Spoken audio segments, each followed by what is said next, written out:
સમાચાર વડોદરાથી મળી રહ્યા છે। રોયલ મેળામાં રાઇડ દુર્ઘટના બાદ તંત્ર એલર્ટ જોવા મળ્યું।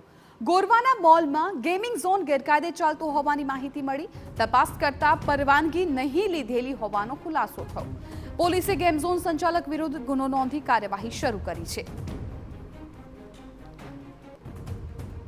તો થોડા દિવસ પહેલા રોયલ મેળામાં સર્જાયેલી દુર્ઘટના બાદ તંત્ર સફાળું જાગ્યું છે। શહેરના વિવિધ ગેમ ઝોનમાં તપાસ કરવામાં આવી, જેમાં ગોરવાના મોલમાં ચાલતો વીઆર ગેમિંગ ઝોનના સંચાલક દ્વારા પરવાનગી નહીં લીધી હોવાનો ખુલાસો થયો હતો। ત્યારે પોલીસે ગેમ ઝોન સંચાલક વિરુદ્ધ ગુનો નોંધી વધુ કાર્યવાહી શરૂ કરી છે।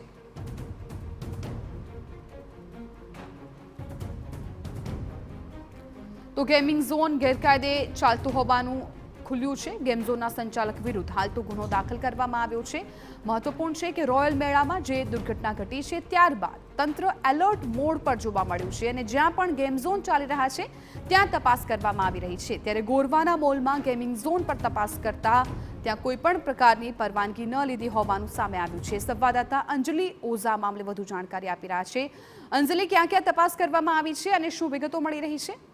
બિલકુલ જેવી રીતે કહી શકાય કે વડોદરા શહેરમાં જે મેળામાં દુર્ઘટના બની હતી, રાઇડમાં ચાલુ રાઇડે દરવાજાઓ ખુલી ગયા હતા, જેના કારણે 4 થી 5 બાળકો નીચે પટકાયા હતા, તેઓને ઈજા પહોંચી હતી। ત્યારબાદ વડોદરા પોલીસ દ્વારા ફરી એક વખત તમામ જે ગેમ ઝોન છે તેમાં તપાસ કરવામાં આવી હતી, જેમાંથી ઇન ઓર્બિટ મોલ જે ગોરવા વિસ્તારમાં આવેલો છે, આ મોલની અંદર ચાલતું જે વીઆર ગેમિંગ ઝોન છે તેઓ દ્વારા પરવાનગી અથવા તો લાયસન્સ લેવામાં નહોતું આવ્યું, જેના કારણે પોલીસ તપાસમાં જાહેરમાં આવ્યું હતું અને ત્યારબાદ પોલીસ દ્વારા તે ગેમ ઝોનને બંધ કરાવી દેવામાં આવ્યું છે।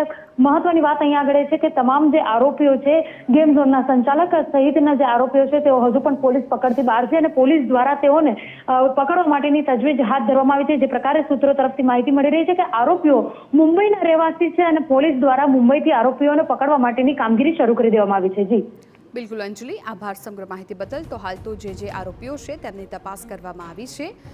દુર્ઘટના બાદ તંત્ર એલર્ટ થયું અને અલગ અલગ ગેમ ઝોનમાં તપાસ શરૂ કરી હતી।